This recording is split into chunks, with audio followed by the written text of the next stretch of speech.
Hello and welcome to CK2. I'm Count Christo, joined by my friend Chu. Say hello, Chu. Hey, what's going on, guys? And we're going to do a tutorial series for CK2 because Chu here has literally never played the game. He's booted it up once before we started playing, just to make sure it works. And we're playing. We're not going to play in Tutorial Island, which for you, Chu, and others watching that don't know is Ireland. People often play in Ireland for tutorials, but we thought we wanted a bit more exciting than that. So we're going down here in Iberia. And the Reconquista against the Muslims is our goal. I think the objective of the series, is A, teach you how to play. B, I think we need to control. Now let's teach you your first map mode.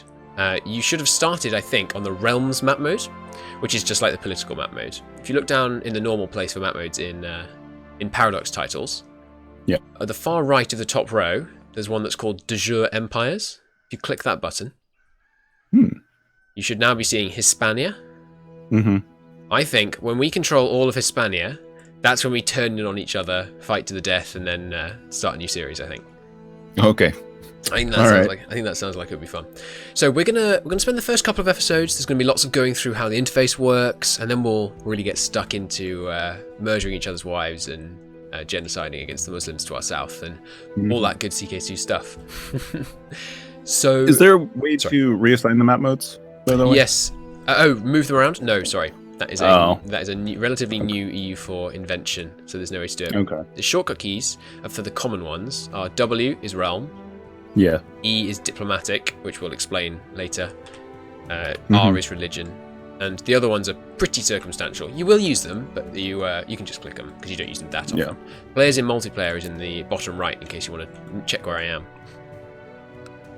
Oh, okay. Okay, so as with any Paradox game, we've got a whole bunch of alerts, and typically we want all of them to go away. So let's start on the right-hand side and go backwards, actually. That's the big stained glass stuff at the top? Yes, this all looks different depending on what you're playing. So since we're Catholics, we've got the nice stained glass stuff. Let me just go offline on Steam. I forgot to do that. Hang on. There we go. Perfect. So, the first one you can see, should be able to see, is probably special minor titles grantable, if I had to guess.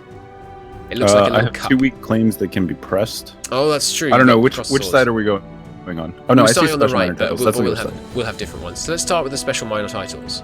Yeah, sure. So you have if you click on your character in the top left, you should now be seeing Quel Alfonso of Leon, and you have a whole bunch of tabs beneath you, right? You've got family, relations, vassals, court, pacts, and abroad. Yep. So, what the special minor titles are is things you can grant to members of your court and your vassals, which improve their opinion of you. That's that hopefully green number under the opinion. If you click on vassals, those are the ones that really matter.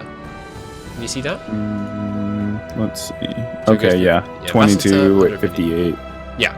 So the more they like you, the more troops they'll give you. If they like you more than the Pope, if they're church vassals, then they'll pay you taxes rather than paying the Pope taxes. If they really like you, they're less likely to faction against you or murder you, things like that.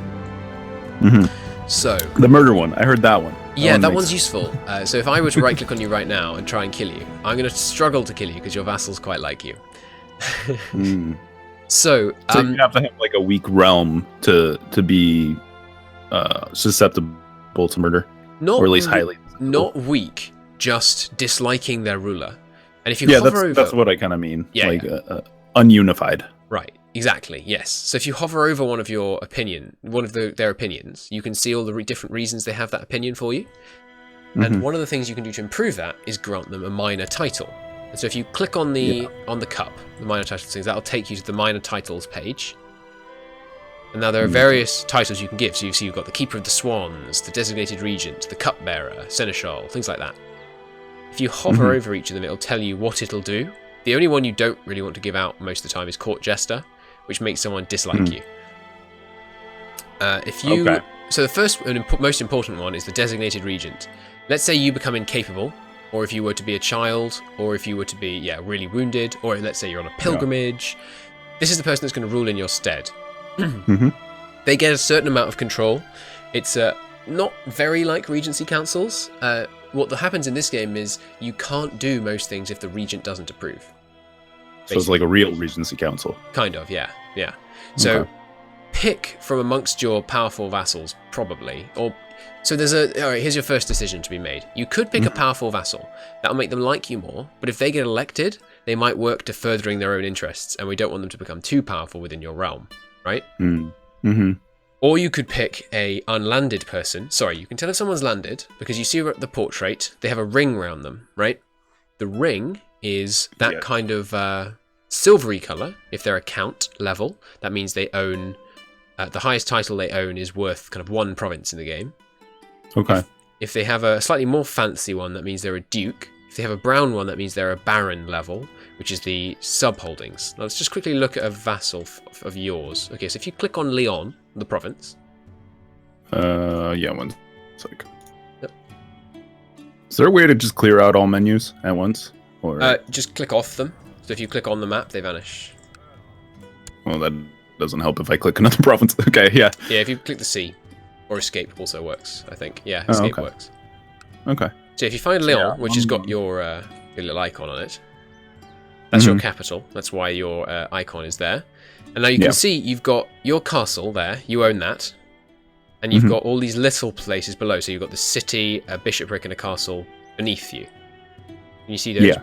Right. So if you click on the shield for the city, it'll bring up an interface for that city.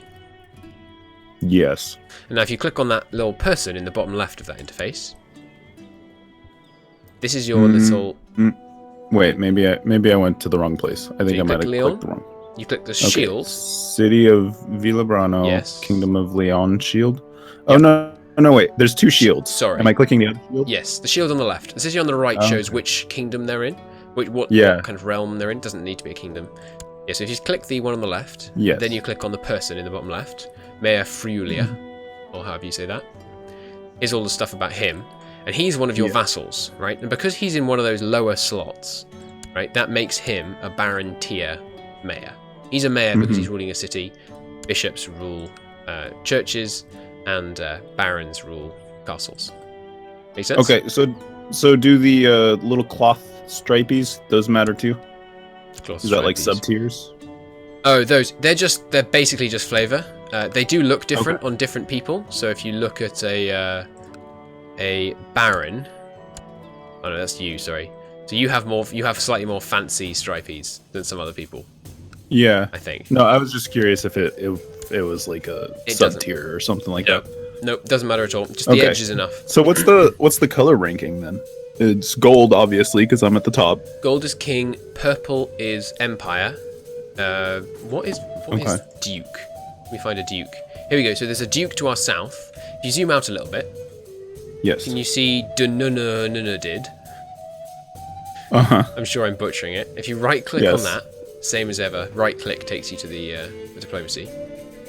You can see Emir Yahad of the Dununununud Emirates. This guy's got like sapphires or something in there. Yeah, that's a duke. Okay.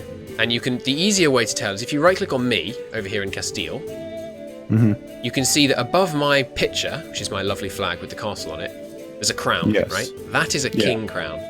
Now go and look at Dununununud again. That's a duke crown. Okay, so the crowns look different. Yeah, and if you look at a baron, so for example, Valolid, just to your southeast of Leon. I think yes. Okay, that's a count crown. Okay. And if you went over to the far east and you look at the Byzantines, who are doing rather better than they do at the beginning of EU4. Yeah, a little bit. If you right-click on them, that's what a emperor looks like. Okay. So I gotta memorize those crowns. Yeah.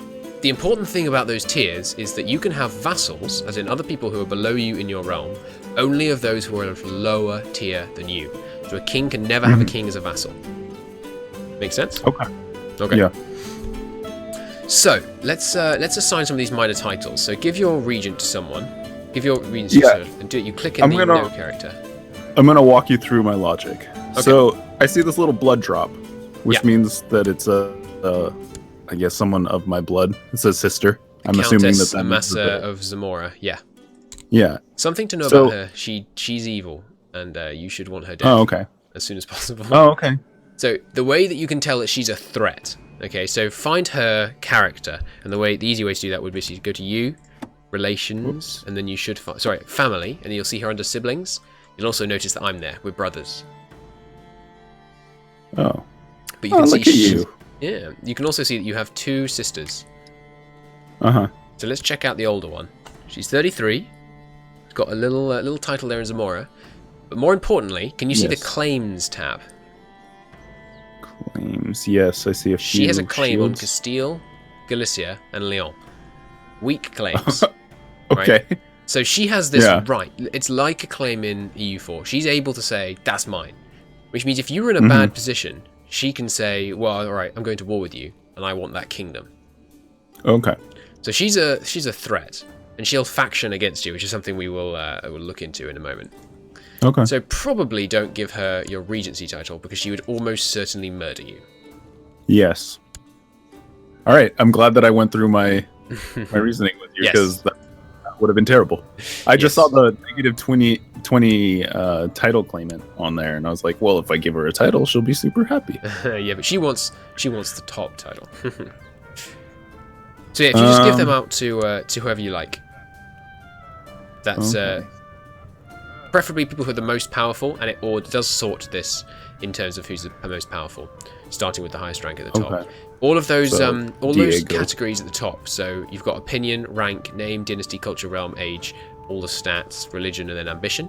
You can sort by any of those. So let's say I really want a good. So for example, for court physician, that's actually a title you tend to deal with differently. But if you were directly appointing a court physician, you want them to have high learning. Let's look at the stats actually. Okay. So if you go over to you, let's have a go at you, King Alfonso the VI of Leon. You have 10 diplomacy, 7 martial, 5 stewardship, 21 intrigue, and 10 learning. Can you see that? Yeah. Good. Okay, so diplomacy. I don't know the total exact stats of how these work, for how each of these affect things, but basically, higher diplomacy, people like you more. Higher martial, you get more troops out of your land. Higher stewardship, you make more money, and you can hold more land directly. Higher intrigue, easier to murder people, and harder to murder you. Higher learning, tech goes up faster. We'll look at tech later. We'll look at tech probably in a later episode. So these are all your stats. Sure. So if you check me out, I've got way less good intrigue than you, but my martial's significantly higher. So I can get loads of troops out of my direct province, like this. And I could march them menacingly over towards your land, but I'm not going to do that. So, there is one way you can affect these stats very easily, and that's a focus. This is from a DLC that we have active because I have it. If you look above your diplomacy, there's a picture of a person, little silhouette of a person with 3 arrows coming out of their head. Sorry, I was looking at your character. What was that? On your character, above diplomacy, there's a button, which is for the focuses. It's with a bunch of arrows coming out of it. If you click that, you should see a wheel of circles. Yeah. Okay. Yes. Now you can pick a focus. You can focus on war, carousing, family, theology, scholarship, business, rulership, intrigue, or seduction, or hunting. So they each have advantages. The most instant one is they each give you that. If you click around on, there is a confirmation dialogue, so you can safely just click around on them. It will show you what they give you. So let's say you wanted to focus really heavily on intrigue. You could choose intrigue. I can get 10 sex appeal. Yes, you can. Seduction is one which lets you try and seduce people. We are running with a setting which means the AI will never pick seduction, because if the AI picks seduction, they will still accept seduction requests sometimes, but if the AI picks seduction, they go crazy, and your wife will cheat on you about 20 times with different people. But yeah, so the AI is never going to pick that, but you can pick it, and it does make you more fertile. I'm assuming like with most things in life, you want to specialize. It does help, but it does also help to spread it around a bit, because not just with seduction, but because as you focus on something for a while, you become more proficient in it. So let's say you focused on war for a while, and you became quite good at a good warrior. Then you might want to focus on theology and become a good scholar, and then focus on business and become a good trader, and so on. So you could be good at all of them. Okay. So it does help to specialize for a time, but then it does also help to bounce around. The hunting focus is really good because you can get a hunting dog, which improves your health. Now, health is a hidden value that you can't normally see. Oh, okay. But you have 5. Okay, you start off with 5. Illnesses will reduce your health by 1, 2, 3, 4, 5, 6, or 7. And it's not an if it goes negative, it dies. It's just the lower your health, the lower the mean time to happen of your death. Does that make sense? Oh, okay. Okay, so it's like a dice roll kind of thing? Yes. So hunting, family, theology, all increase your health by 1. So they can be good to take when you're old. Hunting also has a random chance to give you a hunting dog, which improves your health by 1, which is useful. Personally, I'm going to go with carousing, because that gives you +3 diplomacy. So why don't you do that as well, and I'll walk you through how you can use carousing to your advantage, and we'll do other ones in later starts. So you just click I was going to ask you if my stewardship is too low, but... I think your stewardship's okay for now. Okay. Yeah. So if you pick carousing... And I got carousing. Yeah, that will improve your diplomacy. It might take a day to take, I can't remember. Now you can do something called invite to carousing. So, brother, I can't invite you to carousing, you're in a different realm, that's a shame. I can't invite you to come drinking with me. Oh. So, here's how you interact with people. Carousing is a good way to learn this. If you go to yourself, and you go to the Vassals tab, that's the one you want to have open at most of the time, by the way. That's the most important one of these. Now, we're going to invite our vassals to come drinking with us. They like you quite a bit, so they'll probably say yes. The way you interact with someone is you right-click on their portrait, and you can see a whole host of options, right? Yeah, I see the imprison. I'm just going to imprison everybody. That would be a terrible decision. We'll talk about that why later. So, invite everyone to carousing, and the quick way to do that with Arumba's beautiful shortcuts is you right-click on them, you click invite to carousing, you press C, and that confirms, just like E4. So if you invite every vassal to carousing, some will say yes, some will say no, and they will all come, and hopefully most will come, and you'll drink, and you'll become better friends with them, and they'll like you more, which is useful. You just invite everybody? I would. Maybe not your sister. Let her know you don't like her. But it doesn't matter if you're she's not coming. Good. Now the next thing to do, once you've done that, when you're getting set up, is choose an ambition. Ambitions typically don't gain you anything, but they sometimes do, and when you choose one, you basically set a goal, and when you achieve it, it does something for you, right? So, I would suggest grooming an heir. Can you see, sorry, the ambition button is directly above the stats. I found it when you were talking about the Great. focus. I would suggest groom an heir, which is the one with a little crown. And as you can see, for me that says, King Sancho wants to have a male child and see him reach adulthood. If my succession order is absolute cognatic, raising either a male or female child will fulfill it. While it's active, fertility is increased by 20%. Fertility is another hidden modifier that starts at 100%, so just normal amount of having children. And so if you pick this, it makes you 20% more likely to have kids. Make sense? Actually, I think your fertility starts at 50%. So increasing it by 20% actually increases it by 40%. Does that make sense? Yeah. It's a bit odd, but yeah. So I would suggest picking that. But now, so you're sitting there, desperate to have a kid, all ready to go, but you're missing something rather useful in terms of having a that kid. whole wife thing. The whole wife. Can I just have bastards everywhere? You can, but I want a Robert Baratheon in this thing. But unless you legitimize them, which they'll have a trait which makes them less good as rulers. So we need to pick wives now, and let's see. So to pick a wife, there are 2 ways you can go about doing this: the easy way and the slightly more tactical way. Let's do the easy way just for now, and we'll look into the tactical way next time you need to get married, which might be sooner than you'd think, because when your wife starts getting old, she's having less kids, it's time to bump her off. So, yep, makes sense. There's 2 little rings underneath the wife on your character. This is arranged marriage. Yes. Okay. Click that button, and welcome to the list of all the eligible ladies of the realm. As you can see, there's some questionable of age. Oh yeah? Oh yeah, those will be betrothals. So you that's a whole 4 years old. Yes. You can't marry anyone under the age of 16, but you can betroth a 60-year-old to a 1-year-old. Okay. The AI usually won't accept that, though. So, the fact they're in this list means that the AI will say yes to this betrothal. You're a king, you're quite prestigious, so the AI is more likely to give you acceptance. When you marry people who are related to those of equal rank, you gain prestige, and if you remarry up, you gain loads of prestige. Prestige is a stat quite like a U4 that we'll talk about in a moment. So as you can see, you've got the Princess of Hungary, Denmark, another Princess of Denmark, Princess of Aragon, so on. Right? The heir to the Kingdom of Aragon? That's quite a useful one to marry. Where's that? Urraca, Princess of Aragon. Urraca. She is the heir to the princess to the kingdom of Aragon. That's quite useful. If you look over to the east, Aragon is actually tiny right now. Yeah, yeah. But yeah, she is the heir. Still. We can really marry her, blimey. That's surprising. Normally, you'd have to do a matrilineal marriage. Okay. If you're marrying someone that important. Okay, so what you're looking for in a wife is lust.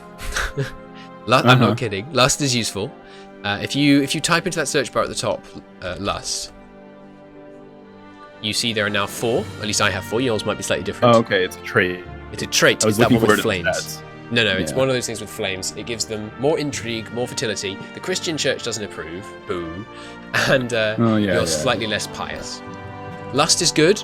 Youth is always good. You want to marry 16-year-olds wherever possible, in life and in the game. And the other things that you want are good stats. Because it's not just your stats that matters. Your wife's stat also matters. If you check out your stats, to the right of your stats, there's something called state diplomacy. So for you, for diplomacy, you have 13 diplomacy and 16 state diplomacy. Wow, your council is rubbish. We'll look at that next episode.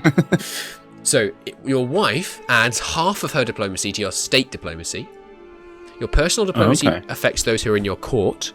Your state diplomacy affects everyone beyond your court. Does that make sense? Okay. Yeah. So you want to pick a wife with high stats. So personally, I tend to sort by a bunch of the different stats. So just sort by diplomacy, then sort by martial, then stewardship, and just check around for someone with really high stats. So well, there's this. Sorry, go ahead. Well, she's 34. Oh yeah, you don't. But she's got a lot of 10s and 11s in there. You don't want to marry a 34-year-old. Pretty much ever. Yeah. I feel like that would be a mistake. Right, now I found a courtier, so she's pretty lowly, so you'd lose prestige for marrying her. But she's erudite, patient, diligent, gregarious. She's a skilled tactician, which is a bit weird because she's a woman, so she's Christian, so she can't lead combat.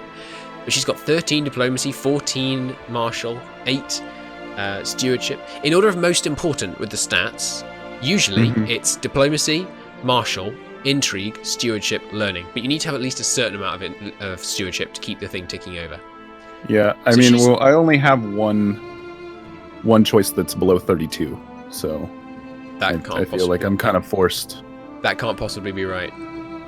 Either the courtier or Forez is the only one that I can see that's below 32. If you sort by age twice, you should see loads of options. Yeah. With lust. But I've got like 10 16-year-olds, 5 17-year-olds.